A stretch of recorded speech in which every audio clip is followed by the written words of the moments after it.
Okay, finally getting going here. I was having some technical difficulties today, guys. So sorry about being late. There was all kinds of problems with OBS today, so might have to switch programs. After that, it was kind of ridiculous. Like I've been messing with this thing for like the last 30 minutes or so. It's just been a nightmare.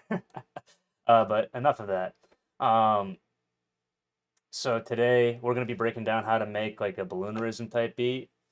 So we're just gonna be making this balloonerism type beat, show you like what goes into that. Mac Miller just posthumously released this album. I'm a big Mac Miller fan, if you didn't know that. And I just kind of wanted to. This is the one that I'm picking over like we had a tie with the voting, and I do votes on Instagram. Probably gonna start doing them on YouTube as well, since there's so many of you guys in my community now. Um, so we'll just kind of keep going with that. And yeah, but like every Thursday we do voting just so I can decide what I'm gonna make. It was a tie, like 40% to 40%, 20% going to the T Grizzly beat. But uh, because of that, we're just gonna be breaking down how to make this, just the way that this channel flows. I play the beat, uh, give you a tutorial on what I did, how I mixed it, how I mastered it, how I went into doing chops if it's a sample beat, or if I like how I made the melodies if it's one of those beats. But without further ado, here's how the beat sounds. I can't get you off of my mind. I can't get you off of my mind. I think about you all the time. I think about you all the time. I can't get you off of my mind. I can't get you off of my mind. I think about you all the time. I think about you all the time. I can't get you off of my mind. I can't get you off of my mind.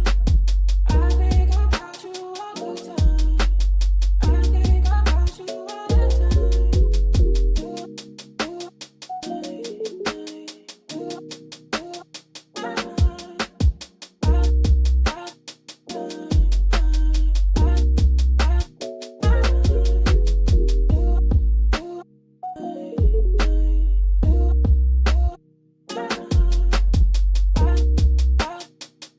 But yeah, that's what the beat sounds like. You kind of get the gist of it at this point. So the first thing is first here on this. We have this like really jazzy piano. So this initially was in the key of F minor, but I knew that this vocal chop was in D sharp minor or D sharp or E flat, either however you want to look at it. So I pitched it down by I think 200 cents. Yeah, it says up there at the top left. 200 cents. So like every 100 cents is a half step. And so if you don't know what that means, I'll just show you on the keyboard here. So every like cent, right? Let me just open up this. Every cent is like a half step. So a half step is to there. So A sharp or B flat is a half step. So that's 100 cents. So going back, if I'm going from F to E flat, that's just 200 cents back. So you can see that way. If I wanted to like make it more pitched up, it'd be all the way over here. But with that, that was just how I decided to kind of stretch it, make sure it was at its 16 bar because it's a 16 bar phrase. Then we were able to like just pick up the pace on this. Uh, and one of the main things that I did, not only just like stretching it, changing the pitch, I did something with the mix on it that I thought was pretty cool. So first I like took out a lot of the higher and lower end. So initially this is what it sounded like.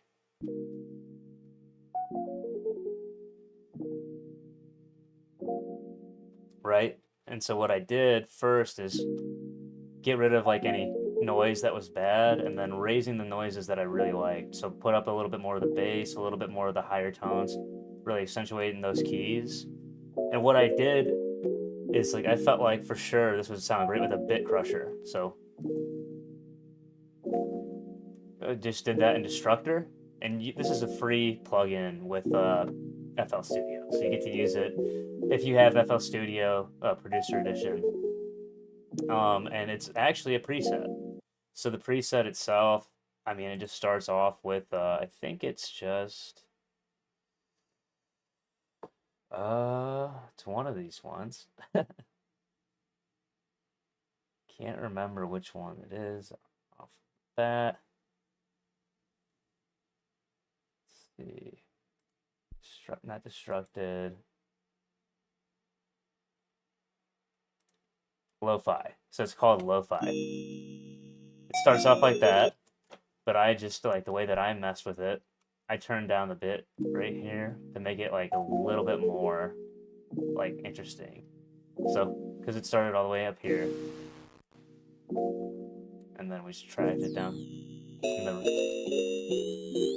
remove the rate crush, just to make it sound like that cool like bit crush jazzy piano sound. So I'd say that, and then adding this little piece really made that like sound cool. And I felt like that this was a good technique to use in this case, because like at least on Balloonerism, he's got like a lot of trippy, jazzy sounds. Now, I put my spin on it by putting a bit crusher on that. You don't have to do that in your own beats, but like I'd say the key piece that you want to keep in mind is doing like just a chill jazz sample, because all of his drums like that for this project were just chill, chill drum samples. Um, I will say, going into the vocal chop, I did something interesting with it. So I first just made sure that I was snapped to the time here. And now there's a number of ways you can do this. So I did this with Little Altar Boy. I just put some formant on it.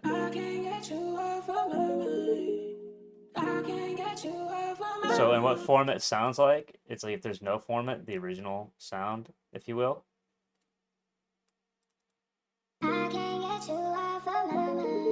And then I bring it down. So it makes it in the same key, just like warps the sound to be like lower pitch, you know, kind of like that. Just turns it down just a little bit. It's kind of a cool vibe, you know. It just adds like an interesting layer that you may not have like tried before. Um, Little Altar Boy, I mean, I think this one was on sale when I got it for like 20 bucks. I don't remember how much it is like on a regular basis with Sound Toys, but it's a really good useful plugin. But another way you can do this, if you're like, hey, I just don't want to pay for anything, you can go to Stretch Pro, have it be stretched the way you want, and then you can do the format yourself down to negative 500 cents. I think that's probably what it's going to be. I can't get you off of my mind. I can't get you off of my mind. So that's like just another way you can do that. So it's the exact kind of same sound, you know. If you don't want to spend money on that, I personally like it a little bit better than I personally like just doing the stretching and then doing my own format on this, because it's got like a couple of other options that you can do. You could add some drive, some like actual pitch to it as well if you want to really like get it up there or down there in sound. And so that's like basically how I got this together. Just pick two samples. I grabbed these from like my Lander library. They're like, that's who I master with for like all of my songs. And then they just had like sample packs. It's like, oh, I got all these credits, I might as well use them. And found like a really nice, soulful, jazzy Rhodes piano. And then later, as we got into the song, you know, we did this this vocal chop.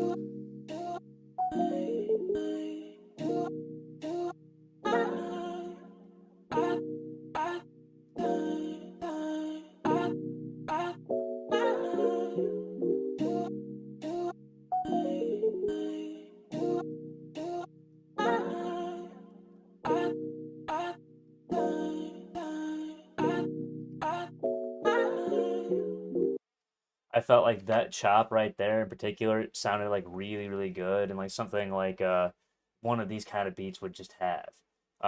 Because it's like it keeps it like a little bit different over time without like changing the real pace. Next, it's like we got the drums.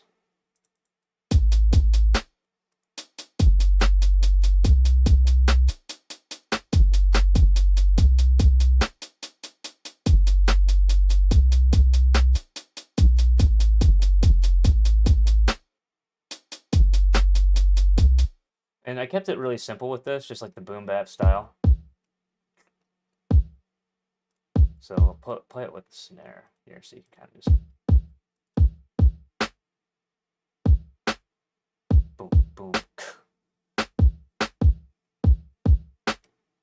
Pretty easy.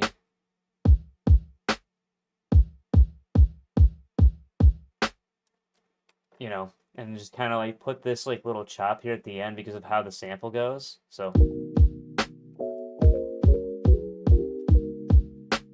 because it like chops like the boom, boom, boom, boom, like that chops down like that. And so I just like, hey, let's layer that with the kick because that'll make it go. And then the hi-hats also like really simple. Like this whole track, just 6 sounds, but it's like a really effective 6 sounds. So then we get the hi-hats. Nothing crazy, just doing my like typical